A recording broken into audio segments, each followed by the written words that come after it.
Fade is more of an umbrella term. There are high fades, mid fades, low fades. There's even taper fades. There's a lot of different fades out there, and they all have different characteristics, so let's cover that.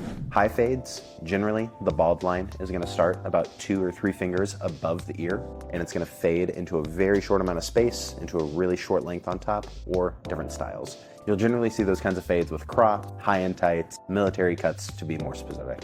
Mid fades, the bald line is generally gonna start about 1 finger above the earlobe. That fade takes place over a much wider space. These are generally best for people that aren't sure if they wanna go high or low because it's right in the middle of that ground. Low fades, the bald line is generally gonna happen right at the ear line, if not a little bit below. This fade generally works better for increasing the darkness in a fade and bringing that weight line down. The fade that you should pick is going to be dependent on a couple of things. First being your hair texture and hair density. Depending on the hair texture and density that you have will dictate the fade that you do. If you have thinner hair, doing a lower fade might be better if you're looking to get a little bit more shadow. If you have thick hair, a mid fade to a high fade might be better because it's going to break up that density and show a little bit more scalp.